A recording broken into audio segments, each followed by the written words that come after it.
बोलो विष्णु भगवान की जय। एकादशी माता की जय। राधे राधे मेरे प्यारे भाइयों बहनों माताओं व बंधुओं। आज एकादशी के दिन मैं आपको एकादशी की एक बहुत ही पौराणिक और पुण्य फल देने वाली कहानी सुनाने जा रही हूँ। बंधुओं, इसे प्रेम पूर्वक श्रद्धा भाव से सुने।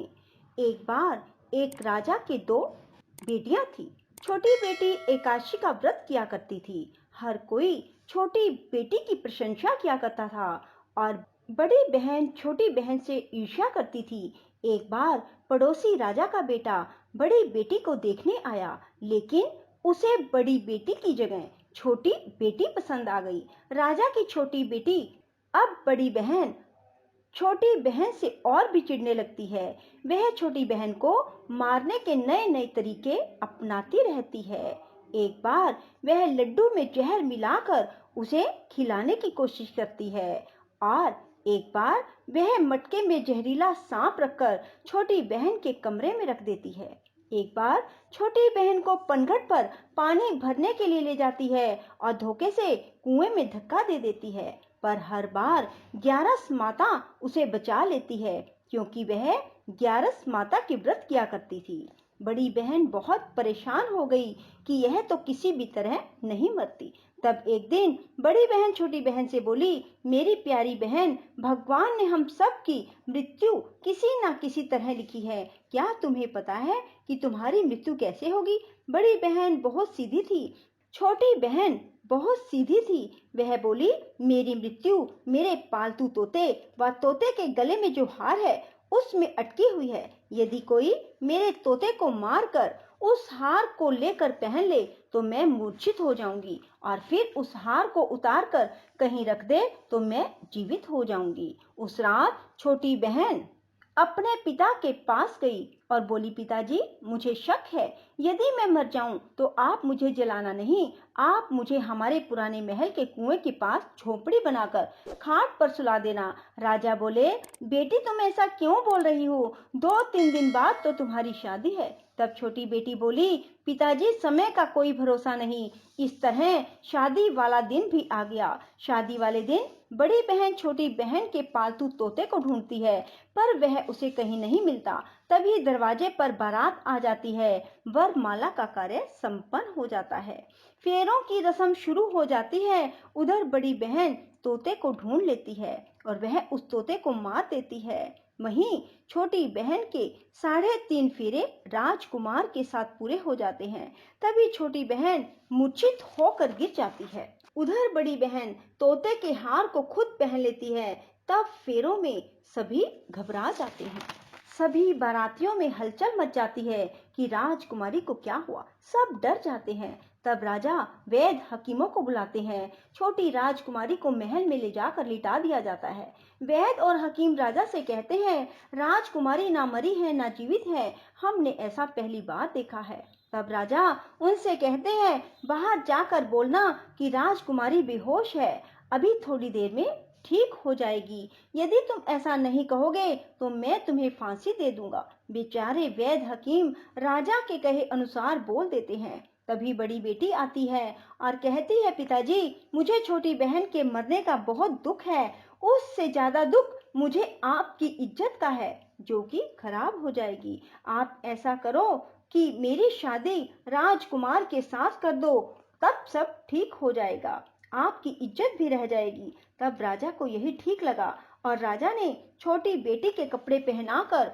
बड़ी राजकुमारी को फेरों में बिठा दिया। पर राजकुमार ने मना कर दिया, कहा कि यह मेरी पत्नी नहीं है। मेरी पत्नी जब बोलती है तो उसके मुंह से फूल झड़ते हैं। लेकिन सबने समझा बुझाकर उससे 3.5 फेरे लगवा दिए। बड़ी राजकुमारी ससुराल आई तो राजकुमार ना तो उससे बात करते थे, ना उसके हाथ से पानी पीते थे, ना ही उसके हाथ का बनाया हुआ खाना खाते थे। राजकुमार ने मन ही मन सोचा, मैं पता लगा कर रहूंगा कि मेरी पत्नी के साथ क्या हुआ। एक दिन राजकुमार दुखी मन से घोड़े पर बैठकर जा रहे थे कि घोड़ा वहीं जाकर रुका जहां राजकुमारी की अधमरी लाश को रखा गया था। राजकुमार ने मन ही मन सोचा कि घोड़ा यहाँ किस कारण से रुका है। कोई तो वजह है जो यहाँ घोड़ा रुक रहा है। तब राजकुमार घोड़े से उतरकर पुराने महल में गए। वहाँ एक चौकीदार था। राजा ने पूछा, यह महल किसका है? तब चौकीदार ने बताया कि यह महल किसका है। तब राजकुमार समझ गए कि यह पुराना महल तो उसके ससुर का ही है। वहाँ खाट पर कौन सो रहा है? राजकुमार ने चौकीदार से पूछा। तब चौकीदार कहने लगा कि यह राजा की छोटी बेटी है जो शादी वाले दिन अधमरी हो गई थी। तब राजकुमार ने कहा कि यह तो मेरी पत्नी है, इसके साथ मैंने 3.5 फेरे लिए थे। तब राजकुमार ने चौकीदार से कहा, तुम किसी को ना बताना कि मैं यहाँ आया हूँ, मैं तुम्हें मुंह मांगी रकम दूंगा। चौकीदार ने हाँ कर दी और राजकुमार खाट के पास गया और बचे हुए 3.5 फेरे खाट के साथ ले लिए। राजकुमार उस दिन वहीं पर रहा और रात को भी वहीं रहा। छोटी रानी रात को खड़ी हो गई। उसने अपने पास अपने पति को देखा तो वह बहुत रोई। राजकुमार ने पूछा, बड़ी अजीब बात है, तुम शादी वाले दिन मूर्छित क्यों हो गई? तुम्हारे पिता ने मेरी शादी तुम्हारी बड़ी बहन से क्यों करवा दी, जबकि मैंने तुम्हारी बड़ी बहन को स्वीकार भी नहीं किया? तब तुम मुझे पूरी बात बताओ। तुम दिन भर तो मूर्छित थी, अब रात को जीवित कैसे हो गई? इसका भी राज बताओ।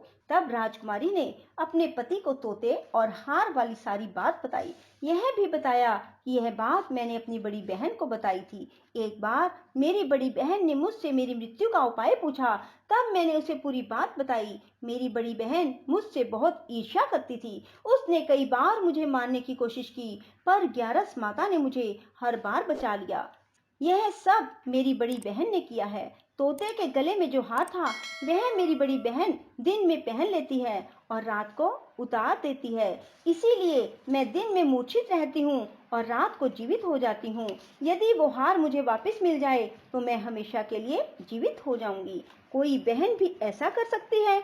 अब राजकुमार छोटी राजकुमारी के साथ वहीं दिन बिताने लगे। बड़ी रानी ने दासियों को भेजकर पता लगाना चाहा कि आजकल राजकुमार दिन रात कहाँ रहते हैं, पर उसे कोई खबर ना लगी। उधर छोटी रानी गर्भ से हो गई। एक दिन छोटी रानी ने राजकुमार से कहा, मुझे चाहे बेटा हो या बेटी, रात में ही हो, दिन में तो मैं मूर्छित रहती हूँ।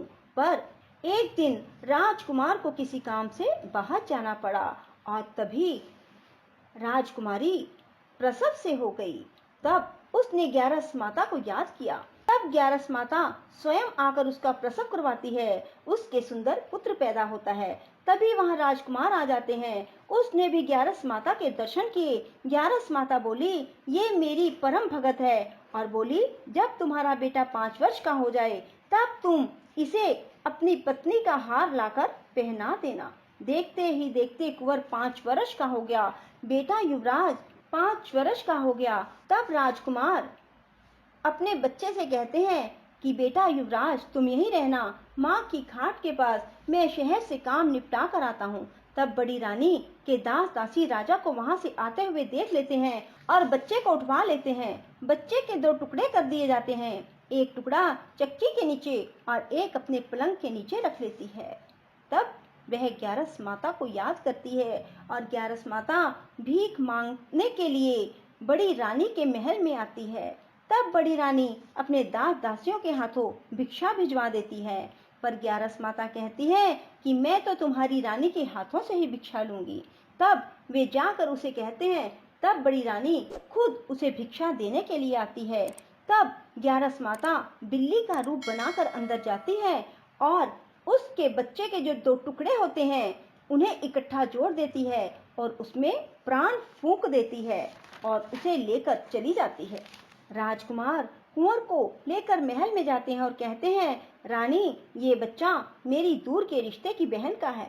यदि तुम इसे प्यार से रखोगी तो शायद मेरा दिल भी तुम पर आ जाए। तब बड़ी रानी कुंवर को लाड प्यार से रखती है। तब एक दिन राजकुमार अपने बेटे से कहता है कि तुम अपनी मामी से हार मांग लो, हम ये हार लेकर तुम्हारी माँ के पास चलेंगे, पर ये बात अपनी मामी को मत बताना। कुंवर बोले, मामी मामी, मुझे अपना ये हार दे दो। एक बार तो रानी जवाब दे देती है, पर फिर उसे ये बात याद आती है कि जब राजकुमार ने उसे कहा था कि यदि तुम बच्चे का ध्यान रखोगी तो मेरा दिल तुम पर आ जाएगा। तब बड़ी रानी कुंवर को हार दे देती है। कुंवर उस हार को लेकर अपने पिता को देते हैं। आज हम आपके हाथ का बना हुआ खाना खाएंगे। हम आते हैं, तुम खाना तैयार करो। बड़ी रानी बहुत खुश हो जाती है कि आज मेरे पति मुझसे खुश हैं। तब राजकुमार छोटी रानी के पास जाते हैं। बड़ी रानी उधर बहुत खुश होती है। तब राजकुमार छोटी रानी को वो हार पहना देते हैं और छोटी रानी जीवित हो जाती है और महल में छोटी रानी और बच्चे को लेकर आते हैं और बड़ी रानी को अपने ससुर के यहाँ छोड़ने के लिए चले जाते हैं और उन्हें सारी बात बताते हैं। उसके ससुर भी इस बात में शर्मिंदगी महसूस करते हैं और कहते हैं, ये मेरी परवरिश में ही कुछ ना कुछ कमी रही होगी। और ग्यारस माता की कृपा से छोटी रानी के भाग जाग जाते हैं। हे ग्यारस माता, जैसे आप छोटी बेटी पर प्रसन्न हुई, वैसे सब पर होना। कहते सुनते हुंकारा भरते सब पर अपनी कृपा बरसाए रखना। बोलो ग्यारस माता की जय। राधे राधे, जय श्री कृष्णा। बंधुओं, यदि आपको हमारी वीडियो पसंद आए तो इसे लाइक करें और शेयर भी जरूर करें। साथ ही हमारे चैनल को सब्सक्राइब करना ना भूलें।